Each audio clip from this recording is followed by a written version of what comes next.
Bonjour à toutes et à tous, ravi de vous retrouver. RFI à Paris, il est 18h. Le journal en français facile. Adrien Delgrange. 16h en temps universel, nous sommes le lundi 27 juillet. Dans ce journal international, la prudence est de mise malgré une légère accalmie sur le front des incendies près de Bordeaux. Les feux ne sont toujours pas maîtrisés, nous explique dans un instant Simon Rosé. Par ailleurs, nous avons appris que le président français Emmanuel Macron est sur place et il prendra la parole dans la soirée. L'actualité internationale aussi, c'est le Tchad. Le Tchad veut quitter la CPI, la Cour pénale internationale. Le Yémen a attaqué dans la journée l'Arabie Saoudite. Et puis enfin, Kylian Mbappé prend la plume. Une semaine après la fin de la Coupe du Monde de football, la star des Bleus a décidé d'écrire une lettre aux Français. Voilà pour les titres. Soyez les bienvenus. Près de Bordeaux, les pompiers luttent toujours contre ces importants incendies de forêt, notamment dans le département de la Gironde, mais aussi des Landes.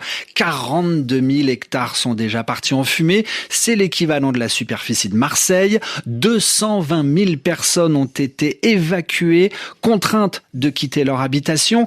C'est l'équivalent de la population de la ville de Rennes. Par ailleurs, 88 pompiers ont été blessés. Au moins 183 maisons ont été détruites par le feu. Heureusement, aucun mort n'est à déplorer, mais malheureusement, le risque de reprise de feu est encore loin d'être écarté. La météo ne va pas être favorable. Les conditions météorologiques, Simon Rosé, vont se dégrader dans les prochaines heures. Oui, car à l'heure actuelle, le feu est stabilisé, mais pas encore fixé. C'est la nuance employée par les pompiers pour dire que, en fait, l'incendie n'a que peu progressé aujourd'hui avec cette journée plus calme par rapport aux précédentes, une accalmie rendue possible par l'énorme travail des pompiers et donc ces conditions météorologiques plus favorables, elles sont actuellement plus fraîches, mais cela, vous le disiez Adrien, ne va pas durer. Dès demain, les températures vont à nouveau être très élevées, presque 40 degrés, avec un vent très sec. C'est ce qui fait craindre une reprise de l'incendie, c'est-à-dire qu'ils se mettent à nouveau à progresser. De l'autre côté des Pyrénées, en Espagne, dans la région de Madrid, c'est la même crainte. Là aussi, la progression des incendies autour de la capitale a été ralentie depuis dimanche soir. Là aussi, la météo a été plus favorable, mais là aussi, cela va changer. Les pompiers espagnols auront cependant 24 heures de plus que leurs collègues français pour contenir l'incendie, puisque cette nouvelle vague de chaleur n'arrivera sur place que mercredi et pas demain, ce qui fait dire au ministre de l'Intérieur espagnol que mardi sera une journée absolument déterminante pour maîtriser les incendies, les pires de l'histoire récente du pays. Merci Simon Rosé dans votre journal en français facile. Dans le sud-est de la France, les incendies durent maintenant depuis 4 jours et 4 nuits. Direction le département des Landes à Biscarrosse où l'incendie n'est toujours pas fixé à cette heure-ci.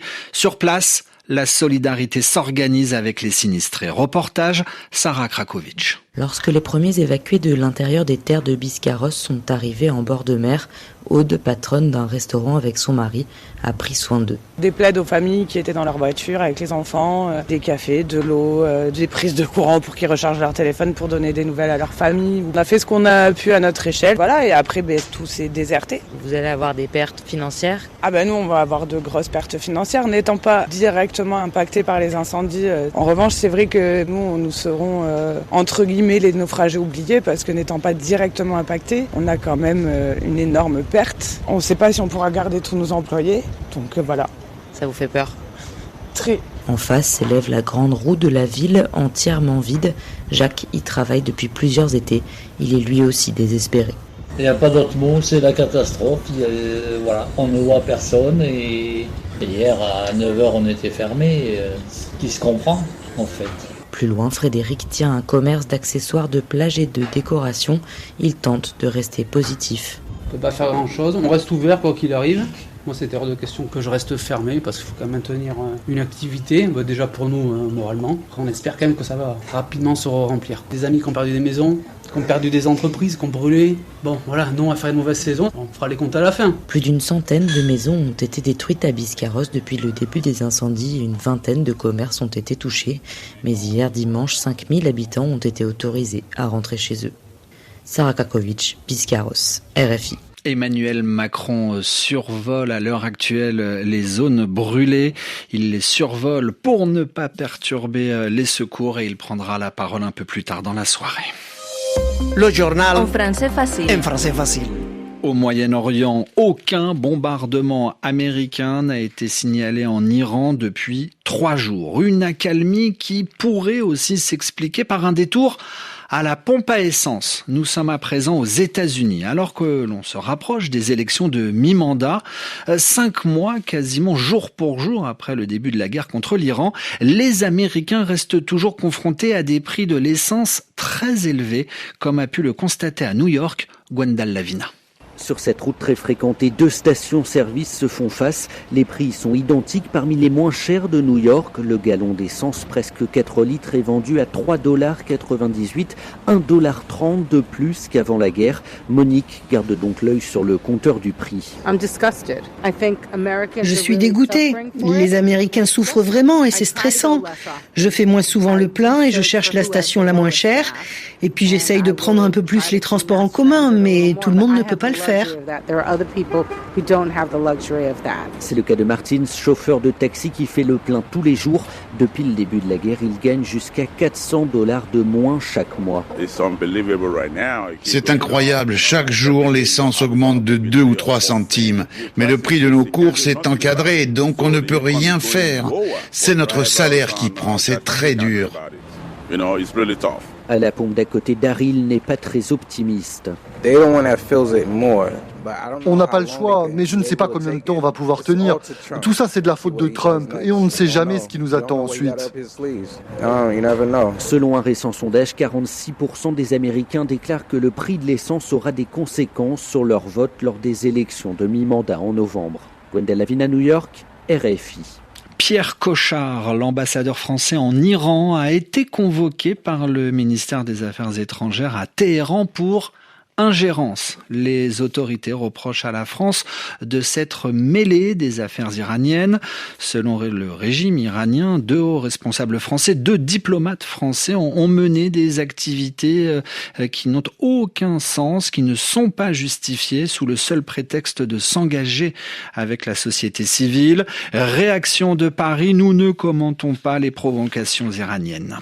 Un nouveau pays sur la liste des départs de la CPI. Le Tchad veut se retirer de la Cour pénale internationale.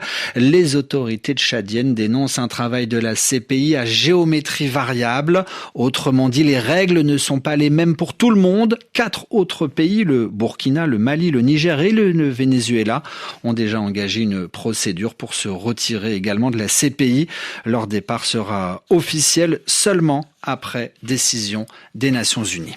Et puis enfin, quand Kylian Mbappé décide de s'expliquer 1 semaine après la fin de la Coupe du Monde de football, l'attaquant de l'équipe de France s'offre une page de publicité dans les journaux français.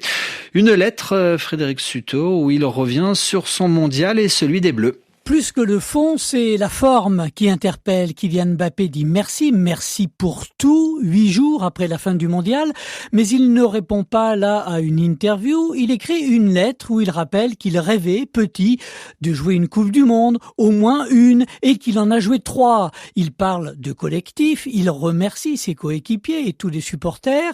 Il dit ses regrets de ne pas avoir gagné la Coupe. On vous devait peut-être une plus belle fin, écrit-il, tout en soulignant sa fierté d'avoir fini meilleur buteur du mondial. La lettre est accompagnée de 3 photos, une où on le voit jeune footballeur, une autre d'aujourd'hui, le Mbappé buteur, et une 3e avec tous ses coéquipiers et le staff qui était avec lui à la Coupe du Monde. Les Bleus auraient pu signer une lettre collective pour dire merci. Kylian Mbappé a préféré s'acheter sa propre page de publicité dans les journaux, maîtriser sa com, au risque d'apparaître encore un peu plus égocentré. Pour un peu, il volerait presque la vedette à Zinedine Zidane, qui va être nommé ce mardi sélectionneur de l'équipe de France à la place de Didier Deschamps. Les explications de Frédéric Sutot. Ainsi se referme ce journal en français facile, où que vous soyez sur la planète. Merci à tous de l'avoir écouté et à demain pour une nouvelle édition.